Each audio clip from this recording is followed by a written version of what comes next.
Hi, everybody. Welcome to my channel. My name is Terry Wells Brown. I am an author of the series Women of Wine Country. I write under T. Wells Brown. So I know that's a big leap from my pen name to my real name, but that's what it is. I've had a lot of people who will Google or look on Amazon for Terry Wells Brown and I don't come up, but T. Wells Brown will come up. So I write the series Women of Wine Country, and as you can see, the name of my show on this channel is Women of Wine Country. I have a Women of Wine Country podcast that you can find on Spotify or Stitcher or Apple Podcast. I think it's iTunes. I'm not clear on all that. I'm pretty new to all this. And I also have a local radio show called Women of Wine Country at 89.5 FM. So that's super exciting. And we're really excited to get back on the air. Unfortunately, because of hashtag COVID-19, we have been off the air since the middle of March, I want to say. And so that's kind of been a bummer. But the good thing about it is it forced me to embrace technology a little bit more. And I have learned the whole Zoom thing. So now my show can be on my YouTube channel, and then as well my radio show will be separate. So my radio show will be more of local people, so like sheriffs and other creative women, and I had the mortgage industry leaders in our area on to kind of talk to us about the forbearance and all of that. I've had real estate agents on, I've had contractors, other local authors. So there's a lot of people that have come on my local show that are local, but now I'm super excited because I get to expand my horizons with this show and have people from all over the world on. So luckily my first person was a good friend of mine and an author collaborator, Dawn Nelson, and she lives in Scotland, you guys. She's a Scottish author, Scottish, right? Scots author. I got to get this right because that's actually my heritage, even though I'm an American. And she was the first person from around the world that was on. And since then I'm got such a great lineup of people. So stay tuned on the channel. You're going to see a lot of really fun people come on, and I'm super excited for it. So bear with me if I have any mistakes or hiccups on the channel. You know what, you guys, I'm just winging this in my little office in my studio, and so I'm sure this video is going to look very different than it'll look in 5 years when I've gotten, you know, my recording studio all set up and everything like that. So I want to talk a little bit about who I am so that you guys all know who I am, and then we'll just jump into my books and that'll be it. So like I said, my name is Terry Wells Brown. I published my first book on my 54th birthday, August the 13th, 2019. It is Women of Wine Country, Murder and Mayhem. I don't know if that's showing up. Murder and Mayhem. It's available on Amazon. It's available right now until June 1st, 2020 on Kindle Unlimited. So if you have a Kindle Unlimited, a subscription, now is the time. As soon as June 1st hits, I'm pulling them and they're going to go wide. So the paperbacks are available on Amazon, Barnes and Nobles, and then locally, but this is all going to go much bigger. I'll do another video when I pull them on June 1st and have them everywhere. So my first book was written while I was sick. So a little background about me is I worked with my family's construction company for all of my adult life, raising our 3 sons. And then the downturn came in 2009, and we all know what happened there. So I actually was forced to get out of the house and do another job besides, you know, all of the things that you do for a family business, which is invoicing and scheduling and all of that. So I was forced to kind of get out and stretch myself a little bit. And that kind of leads me into, I have a podcast called Crisis Leads to Catapulting, or Crisis Leads to Chaos and Chaos Catapults Us. So go listen to that podcast if you like. It's very good, and I'll probably do another video about that as well. But so that crisis led us to chaos, and from the chaos, it catapulted me into figuring out what I could do. And then for the next 8 years, I worked for a local, fairly local almond grower who was an entrepreneur, great guy. He had all kinds of businesses. I ended up working my way up to being his VP of operations and basically ran all of his businesses until I got so sick. So the whole time I was working for him, I would say the first 2 years I was good and kind of recovering from the recession. And then after that, the next 6 years, or I don't know how many years, but the rest of it was basically me getting sicker and sicker and sicker and sicker, to the point where I ended up having to leave that job because I could no longer go in and put in a full-time day. I was so sick all the time. Numerous doctor visits, numerous, prescriptions and tests and all of the things. So I ended up leaving that job and was home working back with my family's construction company, because by now, well, my kids are grown. My 3 sons are grown. They're all working in the construction company with my husband. And so I ended up finally getting diagnosed, and that's a whole nother story for another video. I'll tell you all about that. Simple surgery, and I was back. But the 2 years that I laid in bed and wasn't sure if I was going to have any quality of life, I had to figure something out that I could do. I've always been a voracious reader. I've always been a voracious writer, but I never let anybody read anything that I wrote. I can't tell you how many journals and old computers that have all these amazing stories that I just wrote and never thought anybody would ever see. But that's also another story. So I have always written, and I was always read a lot. I consume a lot of books. And I was also raised as a military brat. So we moved from base to base to base. And unfortunately, I would have to leave my friends that I would develop and started just writing about them. So friends that I had made when I was like 7, I think my earliest story was at 7 about a charm bracelet. I'll tell you that too another time. But it's a super cute story, and I should probably rework it. So when I was laying in bed, maybe the last year before my surgery and was diagnosed, I had maybe 30 good days, and that was not consecutively. Like, we're talking maybe a couple of good days a month where I could get up, get showered, and get out of the house. Otherwise, I was in bed, sick all night. I couldn't keep food down. Everything made me sick. My body was shutting down. I literally was dying. And so I started writing. I mean, I kind of didn't care what was happening. I had to figure something out, that if this was going to be my life for the rest of my life, however many years that was going to be, then writing was going to be it, because it was the only thing I could do from bed. And I had read so many books, and I had started reading books and going, this is a stupid story. I could write this bad. I mean, like, I could write a stupid story, right? So this story is just such crap. I can write it. Now, part of that was that I was so uncomfortable, and so I got irritated about stuff, but it catapulted me. That crisis led to chaos, and it catapulted me. And so I sat down and wrote my first book, and then I wrote my second book, and then I wrote my third book, and then I had surgery. And it took me about a full year to get back to who I was going to be after surgery. But in that time, I said, hey, babe, you know what? My husband, he's officially babe, also known as love of my life, dream man. And yeah, that's the guy. So I said, you know what? I'm writing these stories. Would you like to see them? Or no, actually, the way it went down is he knew I was writing the stories. When was I going to let him see them?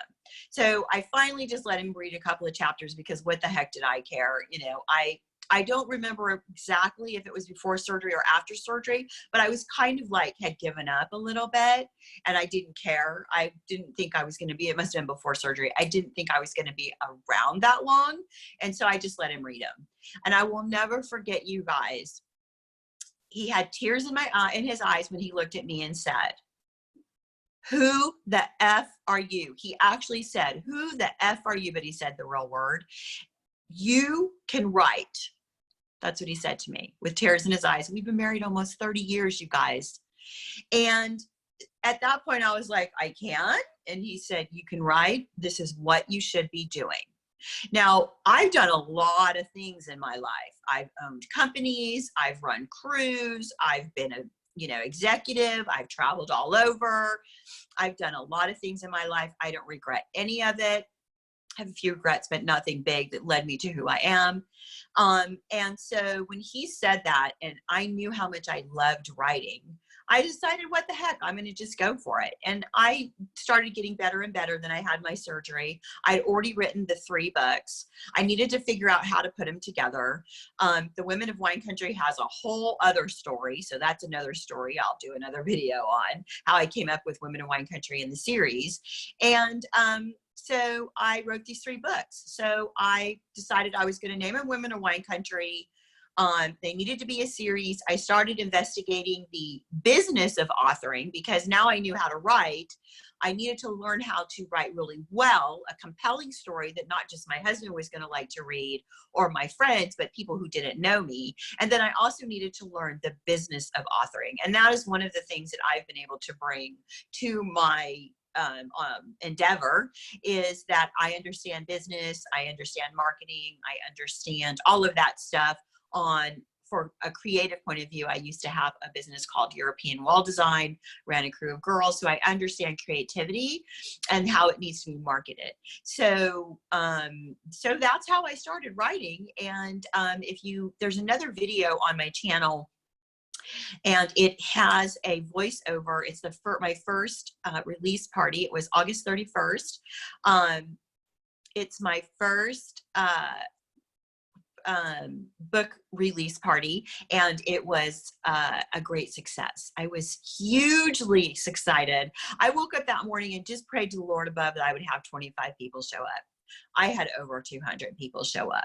So I will do one of those a year as long as I can manage it, because not only was it a great success, but it was a lot of fun too. So so that's how I started. And if you'd like to join in on our tribe, we actually have a Women of Wine Country Facebook group. We just reached over 2,000 members. I'm so excited. So go Google that and jump on there if you'd like to join us. We do a lot of things. We aren't just a book club. We actually have a side group that's a book club, but we also do wine tastings, we do virtual wine tastings, we do brunches. So if you live locally, you could join us. If you come out to visit us, you could join us. I live in the middle of an amazing wine appellation, so if you're ever in the area, if you're a love of wine person, a wine aficionado, or somebody who just wants to learn about wine, this is the place to come to, the Lodi Wine Appellation. And then you can join in on some of our shenanigans, because we're kind of nutso here. And then you can also go join or like my author page, which is T. Wells Brown on Facebook. You can find all my books again on Amazon. And then this channel and my podcast. So I plan on doing a video a week if I can possibly do it. And I want to try to do more of these. So I'm also going to start a series of videos on writing and how to market yourself creatively. That's a word, right? I'm an author, words are hard. And then also how to market yourself and get your business out there. So even if you're not an author, if you're a creative woman, or even just a creative, or somebody who wants to market their businesses, the videos will probably work for you. I belong to a writing club, and I will be doing videos for them. And I thought, what the heck, let's just do this, right? So watch for all that stuff. Go get on all my platforms, and I want to show you my books really quickly. Like I showed you already, the first one is Murder and Mayhem, and this is the story about Isabella and Cave, and you're gonna love them. They're all romantic suspense, but I gotta tell you, the guys are liking them too. They're a little steamy. The women are all their own heroes, but they still have the big alpha men, because, hey, we got to have our beefcake, right? And this one, they're for women that are a little bit older. So this one, Isabella's in her 30s. So 30 isn't really that old, to be honest with you. It's pretty young. But I wanted to kind of introduce the other women. So she's the youngest of the tribe. The second book is Lawyer and Liar. Let's see if I can get this in here. Lawyer and Liar. And this is Sydney's book. So Sydney is an attorney who gets wound up with the Russian mafia, you guys, and human trafficking and all of it.